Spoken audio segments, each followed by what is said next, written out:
Welcome everyone to the 148th meeting of Introductions in Group Theory and Triangulated Categories. Our speaker today is Kiran Luecke or Luke uh, from the University of Illinois at Urbana-Champaign, and he'll be talking to us about the spectrum of units of algebraic K theory. You shouldn't have doubted yourself. The first one was right. All right. Thank you for having me. So today, uh, what? Not here. Today I'll be talking about the units of algebraic K theory, and if there's time at the end, a very ongoing project about the strict units of TMF.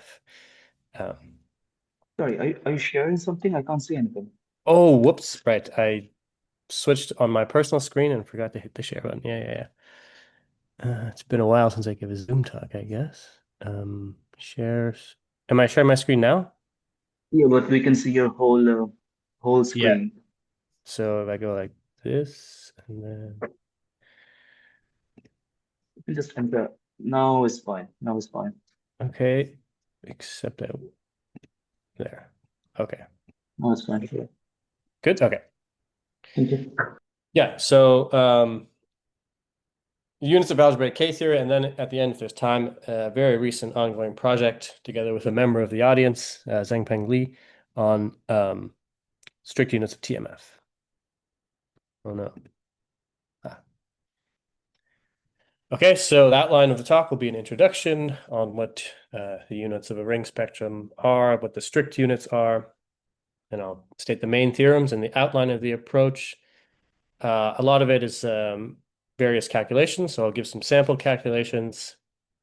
Then I'll just tell you how to get to the main theorems sort of from the sample calculations.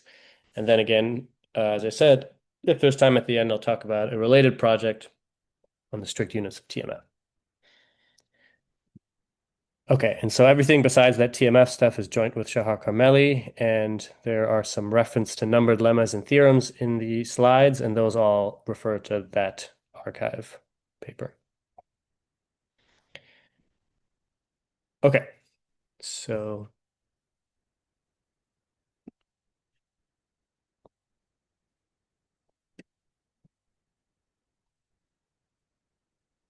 for commutative ring R, by which I mean commutative ring spectrum, the spectrum of units GL1R is an important invariant. It essentially controls all of the E infinity structure of R.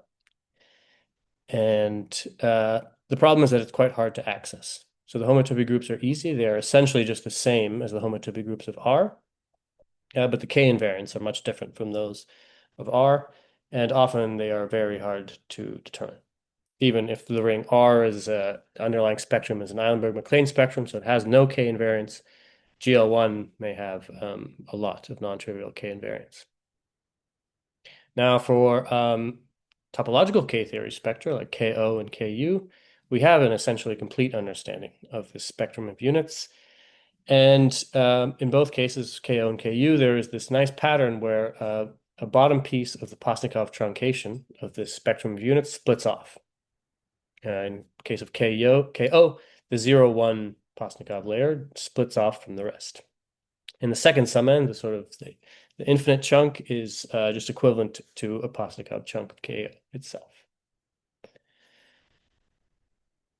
And we have this understanding essentially because of nice and robust geometric presentations of KO as in the infinity ring, coming from the fact that it's, say, at least the connective cover is the group completion of the topological category of vector spaces or chain complexes of vector spaces, and the ring structure comes from the tensor product, and that allows us to get a handle on the spectrum of the invertible objects in here. Now, there's another notion of units that comes up a lot in this world of higher algebra, and it's called the spectrum of strict units. So one way to define it is to take this GL1 of R and then consider the connective spectrum, usually, of maps from the Eilenberg-MacLane spectrum Z into GL1 of R. You can also talk about this as maps of E infinity rings from the group algebra of Z into R. It's equivalent. This is also important. So these are sort of this is like the algebraically well-behaved part of GL1. GL1 of R is in a lot of ways like knows too much about the ring R. It's too good of an invariant, and sometimes you want to forget a bunch of stuff and only look at the very nice units. And there's a sort of a precise way in which these are the nice units. And for example, one can see them show up a lot in recent work. For example, the chromatic Fourier transform, the starting point of all that is choosing some of these strict units in a ring and then defining a Fourier transform and showing if the unit satisfies a certain property, then the Fourier transform is actually an isomorphism. These strict units also show up in the Lurie's theory of orientations of spectral abelian varieties, just to give some examples of where they show up. Okay, and the spectrum of strict units is also hard to understand, and it's sort of in a dual way to the plane spectrum of units. It's the homotopy groups that are quite hard to understand, whereas the K invariants are easy. So the K invariants of this guy are obviously just trivial since it's sort of by construction an Eilenberg-MacLane spectrum. And again, for our running examples, the topological K theories, we also have a complete understanding, and I will leave the explicit calculation as a homework problem. You can get it essentially from the splitting I showed you on the previous slide, plus perhaps a little bit of arithmetic fracture and maybe one or two facts from chromatic homotopy theory about maps from Z into K1 local spectra. We'll see all these facts appearing later. Okay, so the main theorems of the talk. So let's consider either the ring of the integers or a prime field FL for a prime L. Then the claim is that just like topological K theory, this algebraic K theory, the units of algebraic K theory, also splits its 0-1 Posnichoff truncation piece. And correspondingly, we get an interpretation, a calculation of the strict units. And as I was preparing these slides, I actually found a rather embarrassing typo in the archive draft that I'm very surprised neither me, my co-author, nor anyone who has talked to us about the paper seems to have noticed, which is that when we quote GM of K of Z, we completely forget this spectrum Q in red. So here is GM of the algebraic K theory of the integers. There's a Z hat and a Z mod 2 in degree 0, a Z mod 2 in degree 1, and then this rational spectrum, which is explicitly describable. I won't go into today. It's concentrated in degrees divisible by 4, and it's just a copy of like some adelic rational thing. We can talk about it later if we want to. Essentially, it's always there if the spectrum you're taking GM of has non-trivial rational homotopy groups. There's always going to be this sum n q, which just depends on the rational homotopy groups of the spectrum. Okay, so that's the strict units of algebraic K theory of integers, and we have a similar result for the algebraic K theory of a finite field FL. We have the units of the field in degree 0 and the units of the field in degree 1. And in all cases, there's a forgetful map from strict units to plane units, and in both cases here, that map is 0 on homotopy groups. So in both cases, there are no sort of homotopy classes in GL1 of K theory which lift to a strict structure. Ooh, hang on. People will probably come in and inspect my apartment. I'm in the middle of moving. Come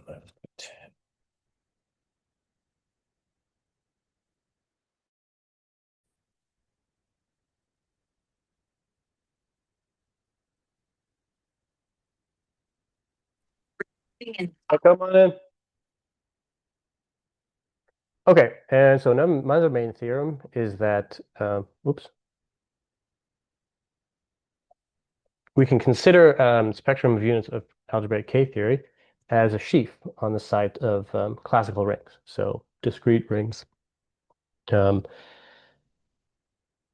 Algebraic K theory is a sheaf, let's say a Zariski sheaf, and GL1 is a right adjoint, so it preserves the sheaf condition. So this is a sheaf of spectra on K theory. Hang on, these people are not understanding.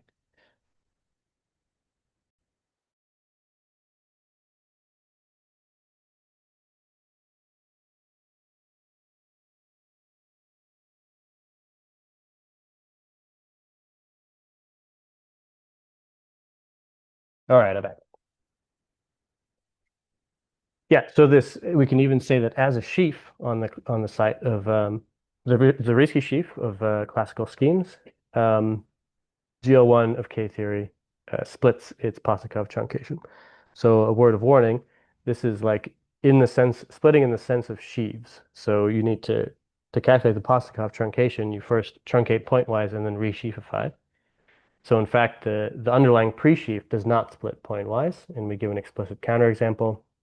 You take the real unit circle and you show that pointwise this thing does not have its GL1 of its K theory split. And if there's time, we can talk about why that is true. But basically, it's like this is topologically the circle.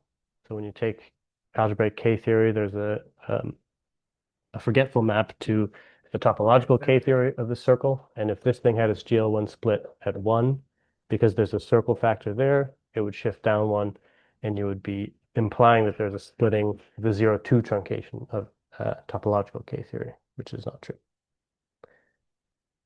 Okay. So those are the main theorems. So let's go through the outline of the approach. So the first step is to use arithmetic fracture to reduce from the units of K theory to the units of the P completion of K theory. Then, once we're in the P-complete setting, we can reduce further to the K1 local setting via the Lichtenbaum-Quillen conjectures, which basically say that the P-complete K theory and the K1 local K theory differ only by some known finite amount. And then once you're in the K1 local setting, you have a bunch of tools to calculate. So the first one is that by this result of Bousfield and Kuhn, if there were a truncated sum end in GL1 of K theory, you would be able to detect it in the fiber of K1 localization, because K1 localization kills any truncated spectra. Secondly, the fiber of K1 localization is related to strict units. And thirdly, there is an explicit long exact sequence involving a power operation called theta, which calculates these strict units.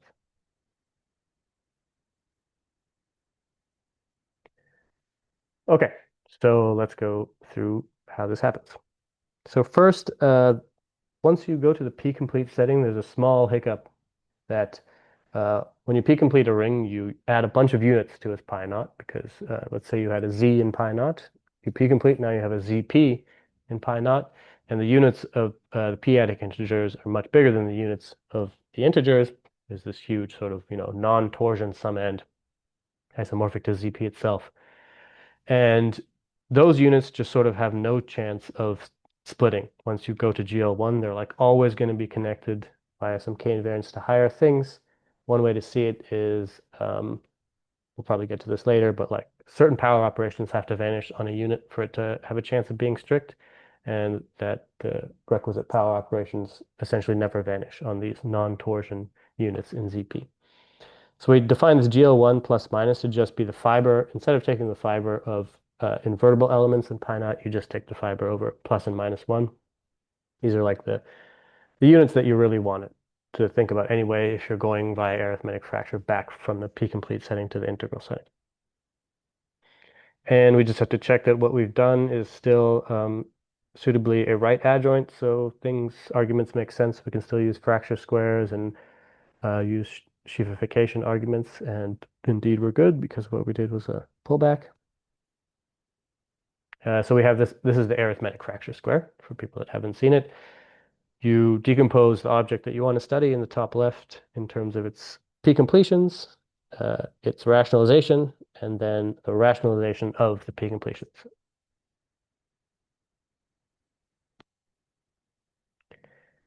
And in all our cases, the homotopy groups will be finitely generated, so the legs of the square will be jointly surjective. And this gives us a small lemma that says that it actually suffices to just split the top right guys. The rational one is essentially always split because rationally there are no k invariants. And so we're reduced to really just looking at the P-complete setting.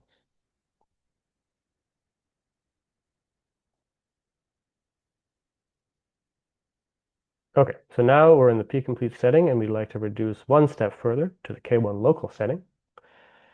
And we do this by these Lichtenbaum-Quillen theorems. So this in particular tells us that there are fiber sequences.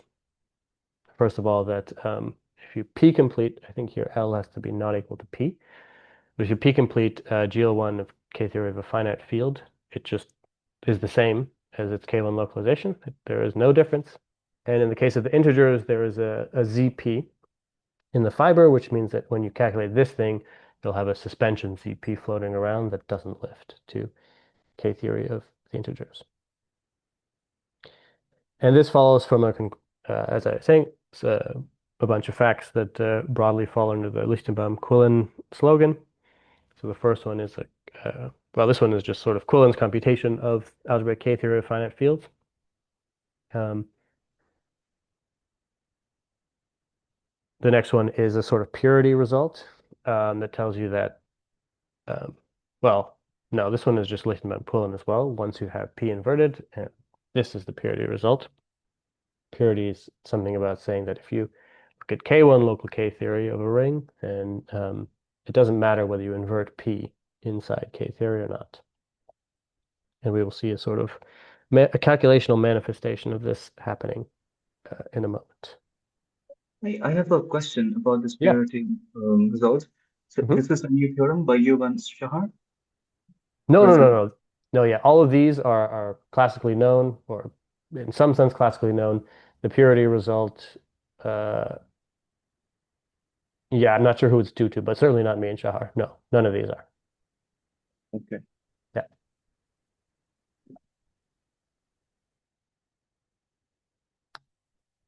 And lastly, there's this localization sequence in K-theory, which tells you about the fiber of a map from the K-theory of some ring to a localization of that ring. The fiber is often understandable. In this case,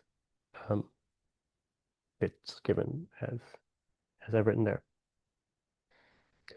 Okay, yeah, so these things in colors are like known facts about algebraic K-theory that we use to calculate these strict units. We don't prove any of these. Okay, so now we have reduced to the K1 local setting, and now, as I said, there are a bunch of tools that we can use to calculate that we didn't have before. And the most powerful one is this theta long exact sequence. This exists for the spectrum of units of strict units of any K1 local E infinity ring, and it comes from the fact that there is a two-cell structure of the group algebra of the integers in the K1 local category of E infinity rings. So the claim is that if you're in the K1 local world and you take the free E infinity ring on one generator in degree 0, then you just have to kill one class. So you have to like take one cofiber by another free infinity ring, and the result is the group algebra of the integers.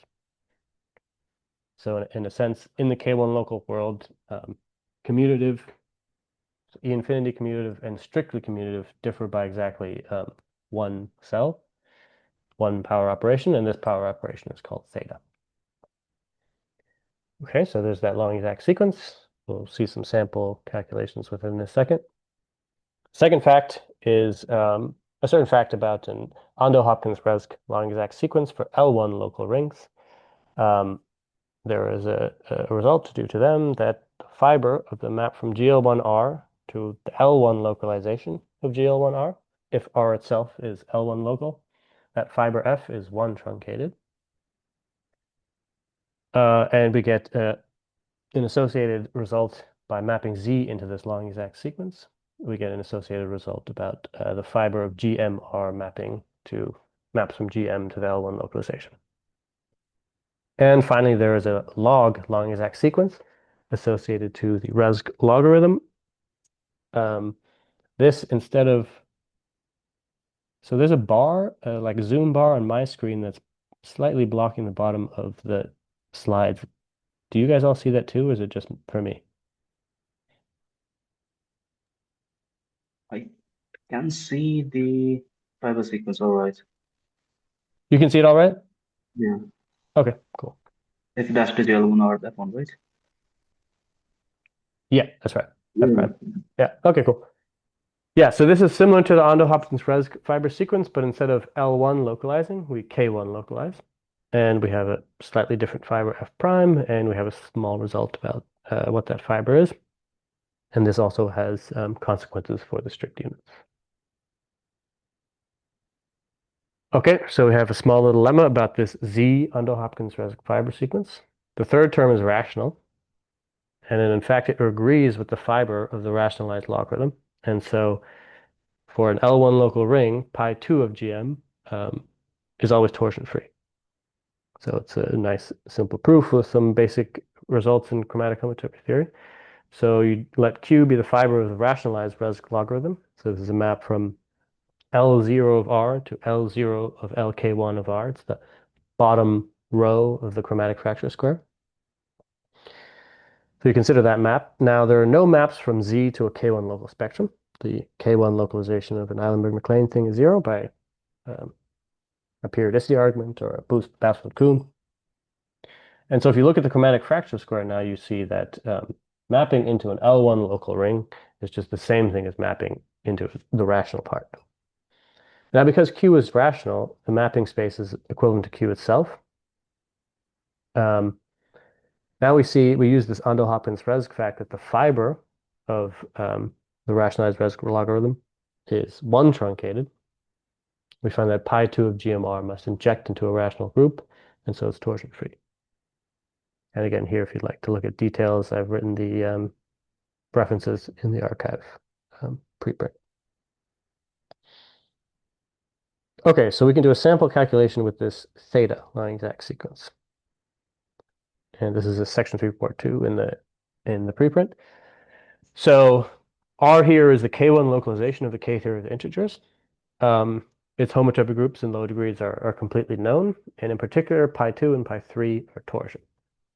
So these top 4 groups here are all torsion. In particular, that means pi2 of GM must be torsion, but by the previous lemma, it had to be torsion-free, so it's 0.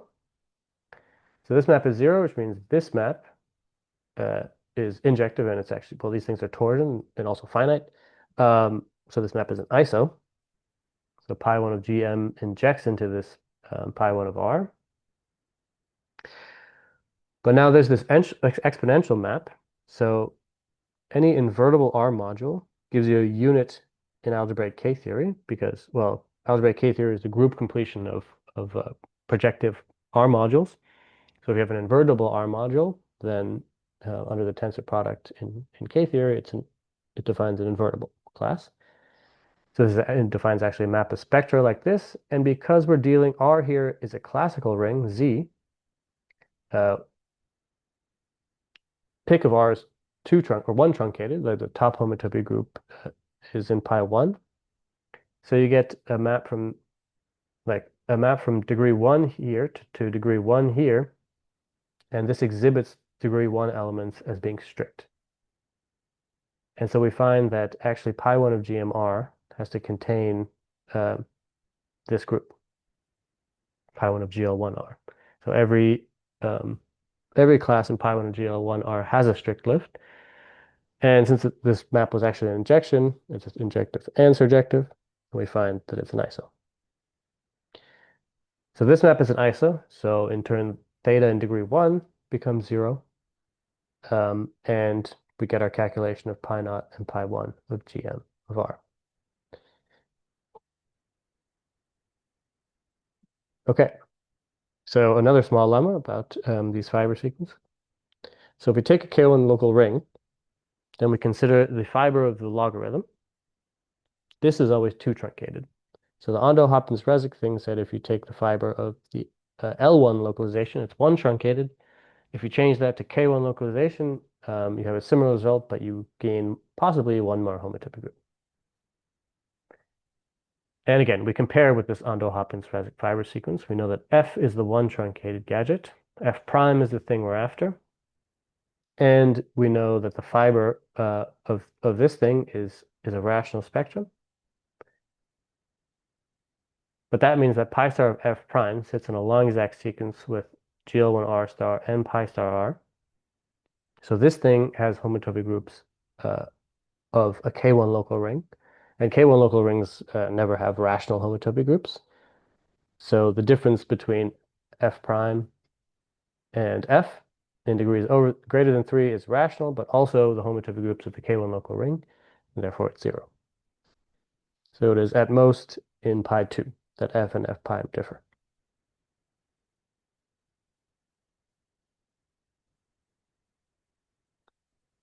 Okay, so here's another sample calculation now in the logarithmic long exact sequence.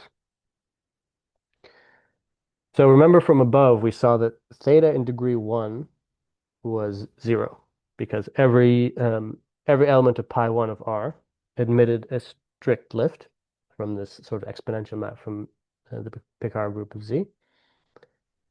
By a formula due to Charles Resk, if theta in degree 1 is 0, then the logarithm in degree 1 is also 0. Now we import these little purple groups. Those are just imported from the calculation we did with the theta long exact sequence. Together with this fact that this is 0 gives us knowledge of the homotopy groups of this fiber F prime. So we find that the fiber F prime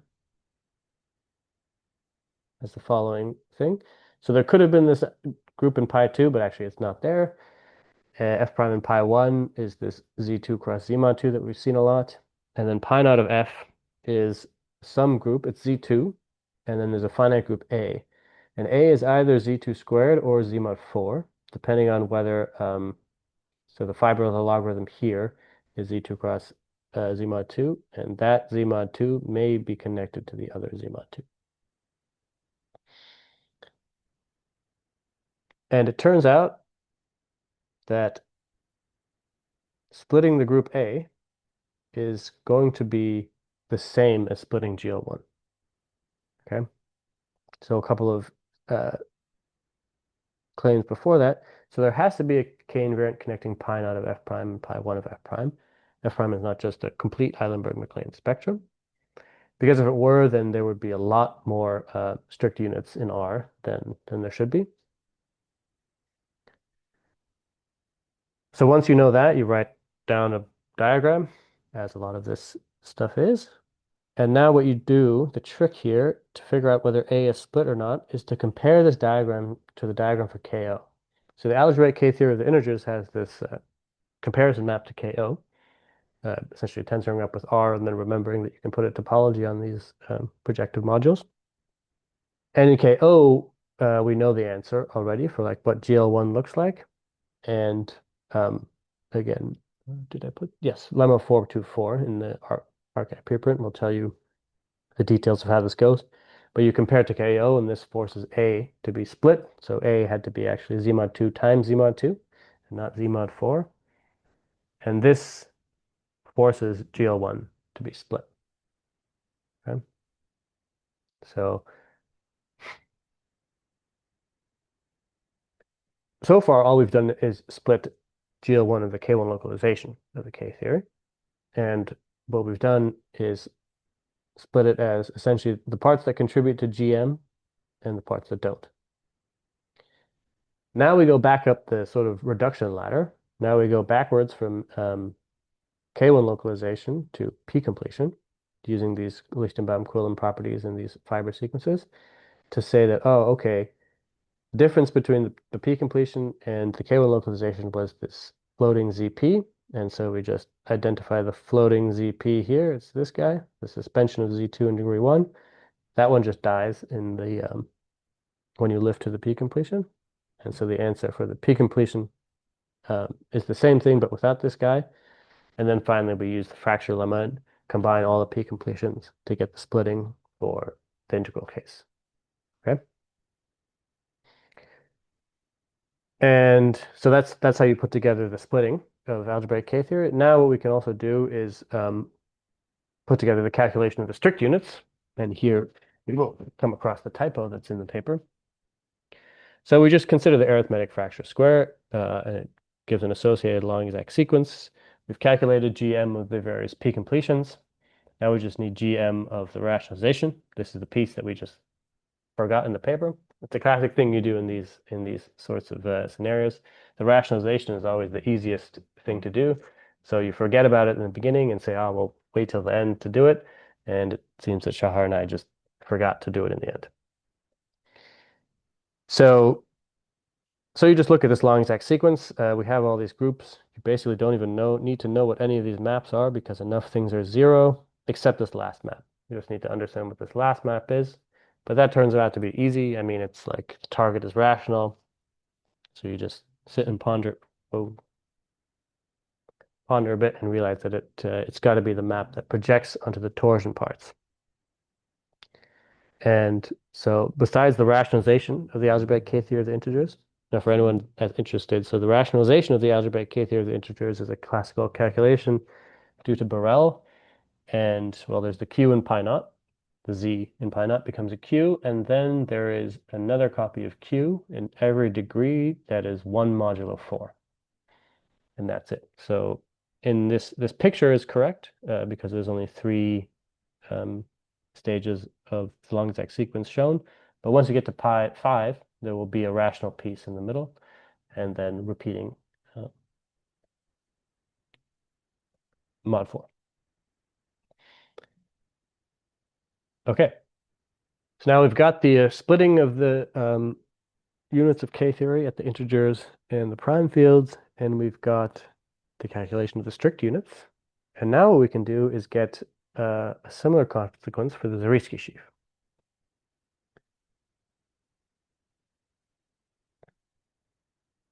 So the key is that we've already done all the hard work. We've split the units of K-theory at the integers, and the integers are the initial classical ring. So now you just have to be a little clever and prove the following key steps.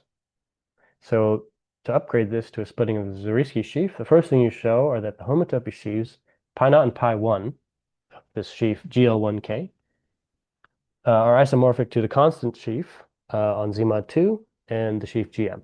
This is the classical GM, which I guess agrees with the fancy GM when the input ring is classical.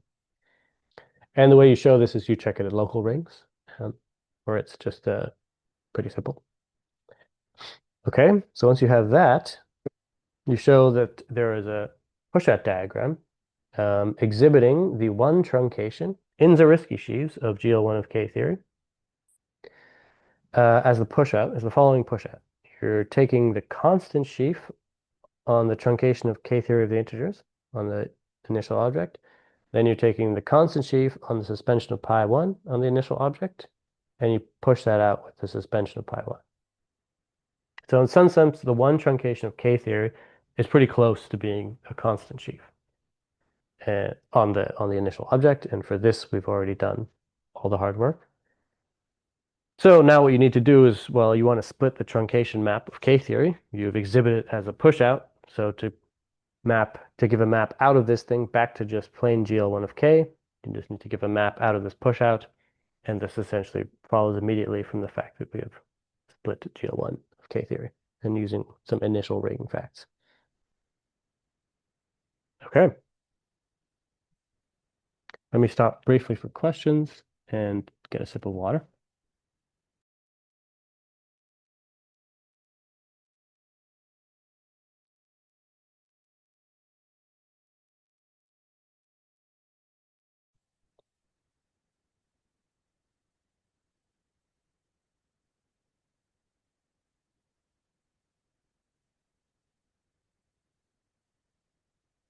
Oops.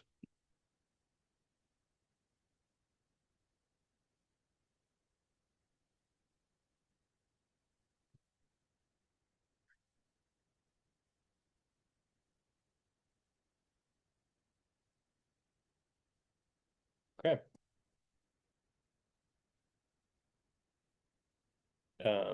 Right. Yeah, that's what I just said. Okay. Yeah. So now we're doing great on time.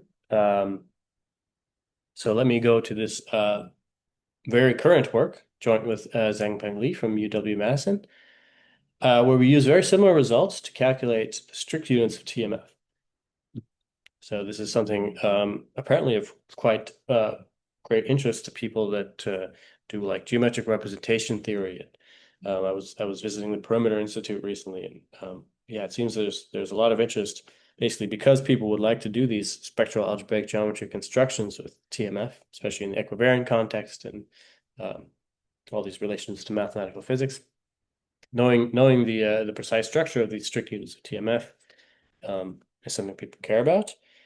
And it turns out that Zhenpeng and I have essentially completely calculated it, and so here is the answer.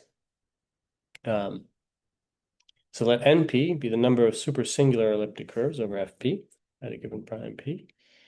Then up to, just as in the K-theory of the integers case, let's forget this sort of explicitly describable rational spectrum. Again, it's this thing that's just has to be there because the rational homotopy groups of TMF do not vanish. So up to that thing, we have that strict units of TMF. There's the Z mod 8 plus Z mod 3 in degree 0. Okay, interesting. There's a Z mod 2 squared and a Z mod 3 in degree 0. Also interesting. And then again, there's the Z mod 2 squared shows up in 1 degree higher. And there's this product of p-adic integers that shows up in degrees 2 and 3. And unlike for algebraic K-theory, where it's just Z hat that shows up in degree 0, we now have two copies of Z of essentially Z hat, but the number of factors of ZP grows with P. We have it showing up in degrees 2 and 3. This actually reminds me, before I say a word of how we prove this, there was a nice interpretation here. So the final answer for GM, where was it? Here. For GM of K of Z, there's a cute interpretation. So the Z hat in degree 0, in some sense, this is like a calculational manifestation of purity. So this is sort of telling you that GM of K theory knows about the purity result, because if we trace through this calculation, where did the Z hat come from? It came from the fact that there were these maps in degree 1, both theta and the logarithm were 0, because there were these strict units in degree 1, because of the fact that units in the input of algebraic K theory become degree 1 units in algebraic K theory. Now, because of purity, if you K1 localize, then taking the algebraic K theory of Z and the algebraic K theory of Z where you invert P, those are the same. So because of this sort of fracture square, chromatic square conglomerate that GM of algebraic K theory is, it knows about the fact that you can invert P inside K theory and get a strict unit. And because it's sort of that's an off by 1 thing, because you're inverting inside K theory, you get it in degree 0 instead of degree 1. So that's like a nice interpretation of the Z hat. Oh, also note this, the Z mod 2 in degree 1, this maps in a non-zero way to 2 pi star. That's the minus 1.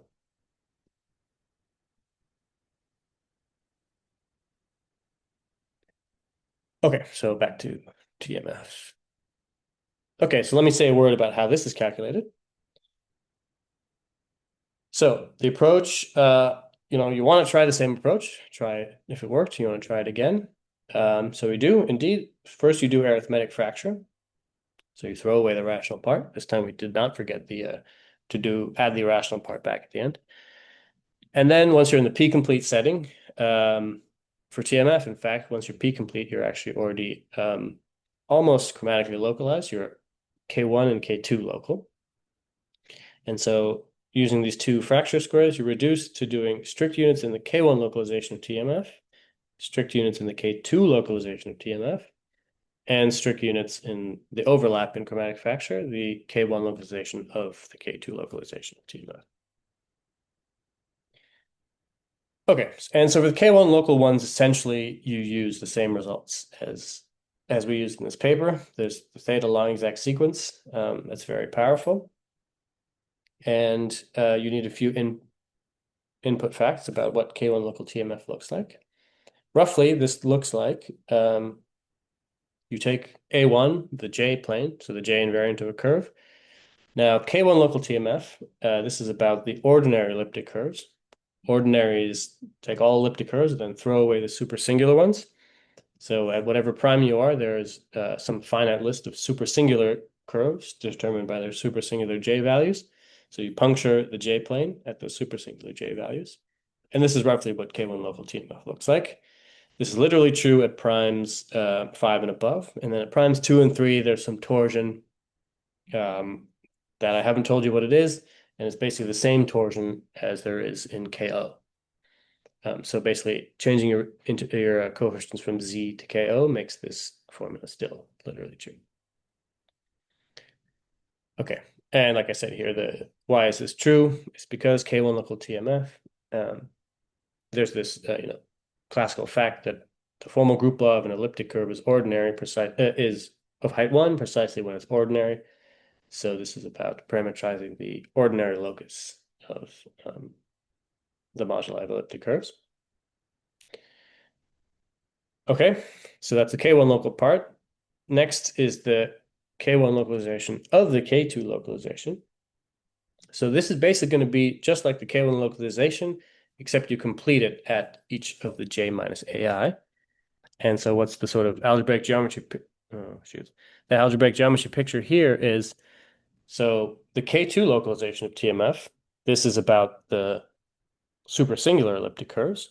That's like a discrete set in the J plane. So K2 local TMF is some product of rings, one for each of these discrete J supersingular J values. And then K1 localization, what you're doing there is you're like restricting to the ordinary locus inside the supersingular locus. So first of all, you have these formal neighborhoods of the supersingular J values, not just their residue fields. And K1 localization is like inverting, puncturing those formal disks at the supersingular J values. And so that's exactly this ring above, but completed at J minus. First you have to, of course, complete and then invert. No. Okay, so those are the homotopy groups and their relationship to classical theory of elliptic curves. And the last bit of information we need to run this theta long exact sequence is to know how theta acts on these things. And the key trick you use there is that there's this Q expansion map. In the world of classical elliptic curves, you can Q expand elliptic curves. And this, in fact, is a map of theta rings to K theory with a Laurent series parameter adjoined. And this is a strict Laurent series parameter, so we know what theta does here. And in the K1 local, this map goes from the K1 local TMF to this ring.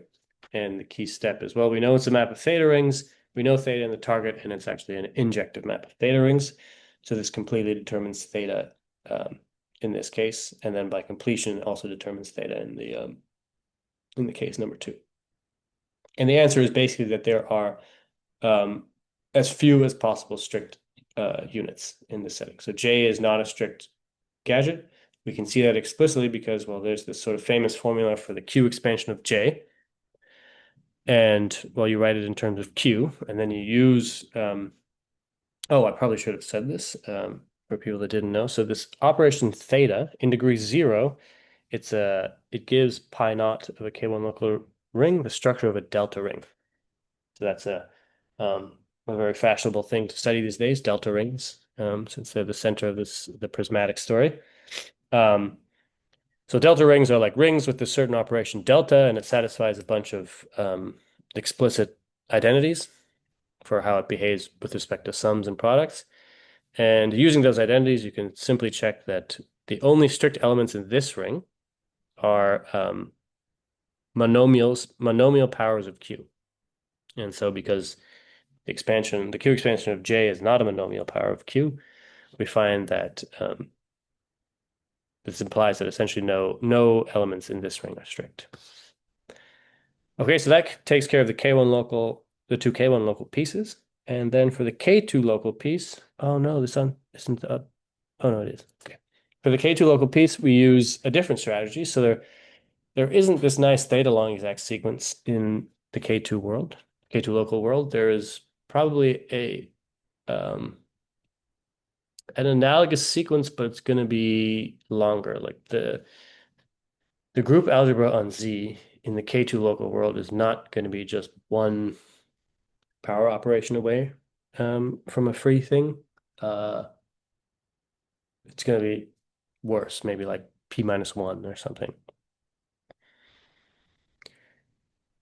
But we get lucky in this situation. In the K2 local world, we can, in our situation here, we can use other techniques, namely basically descent. So here we have a formula for K2 local TMF as an E-infinity ring.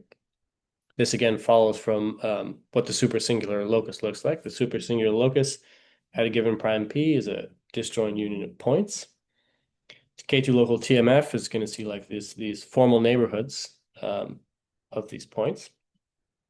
These are given by some Morava E theories, E2 of FP bar.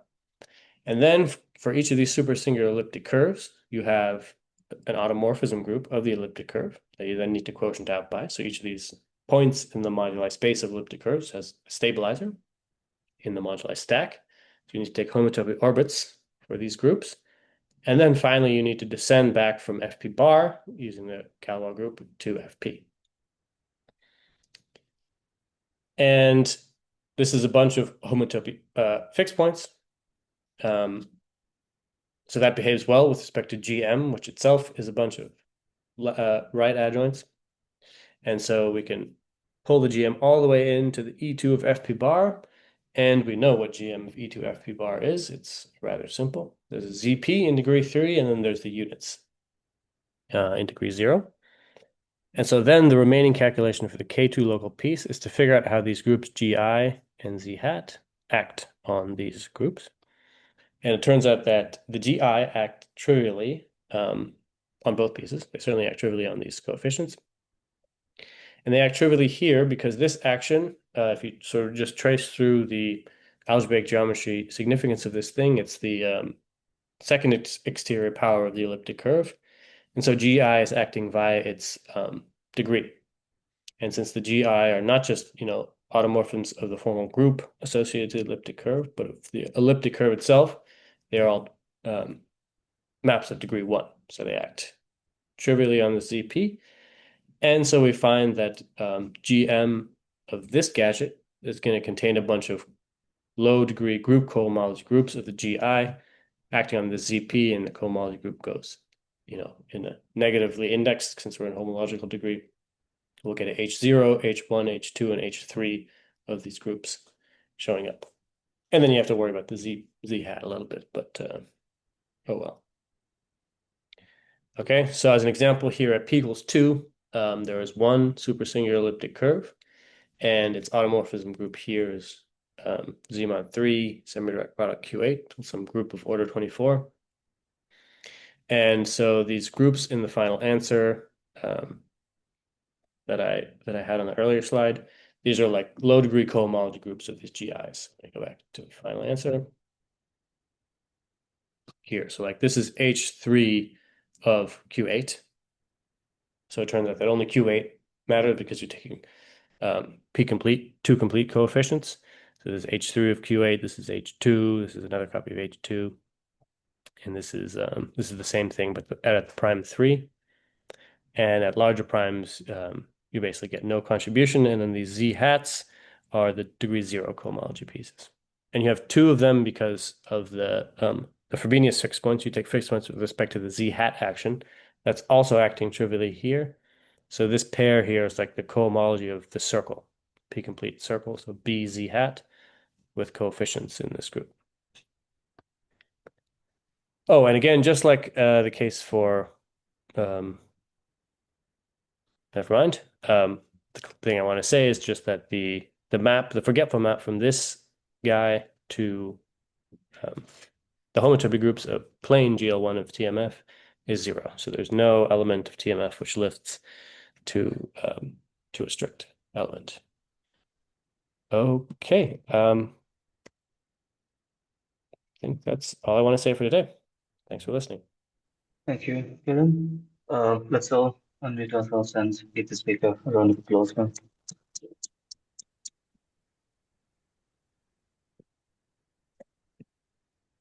All right, if you have any questions, ask them now.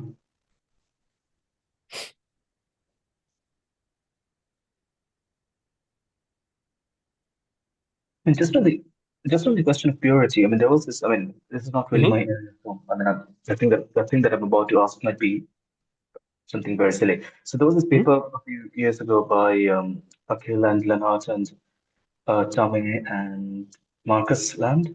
So the kind of purity that they were looking at, like like chromatically localized K theory. Hmm. Is that what you're using, or are you using the more classical one? That is due I to the think world. I think the one that I quoted is more classical. They generalize it to all heights, but the Right. one that I'm saying is a special case of what they said. It's the n equals 0 to 1 of what they proved for all n. Yeah, Okay. yeah. So like inverting p is T0 localization in this context. So you can if you're K1 localizing outside of K theory, you can might as well T0 localize inside of K theory.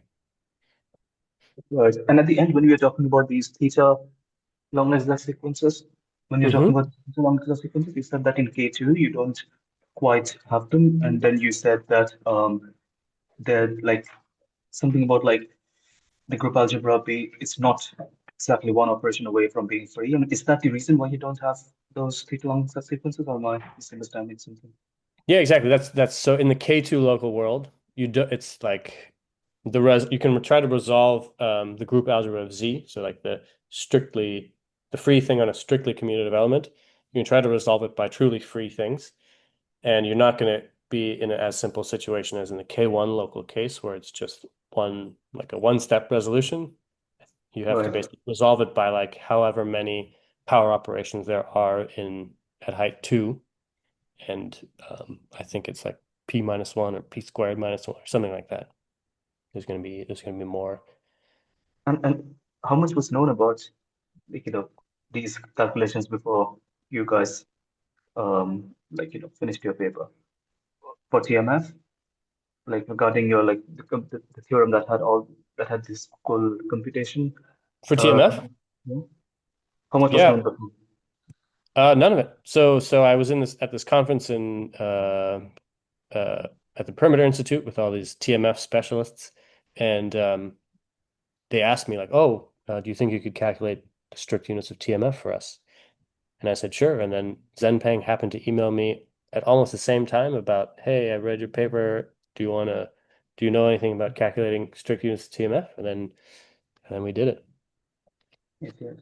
Hmm. And I mean, how do things change if it is small TMF and not big TMF? Oh, that's a great question. Yes. So if you do little TMF, it's actually, I think, simpler. Um, basically, um,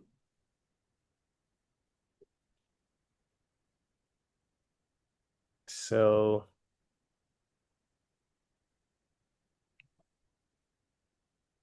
this answer doesn't change, actually. This will be the same. The explicitly describable rational spectrum will be different. I see. The rational homotopy groups are different, but all of these guys will still be there. Okay, that's The calculation will be slightly different. So, for example, when you do this step, like K1 local lowercase TMF will look a bit different, um, right? Because in capital TMF, what you've thrown out is J equals infinity. So that's the thing you put back when you're doing little TMF. So you'll have like, you have to write it as like P1 minus the AIs and P1 completed at the, blah, blah, blah, inverted and completed.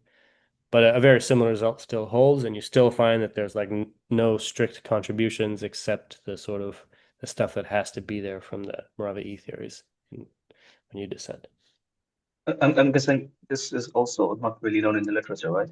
This computation for small TMF. Of GM? Yeah, no. Then maybe you could mention it in the paper. Oh, definitely we will. Yes. Thank you. Any other questions, anybody?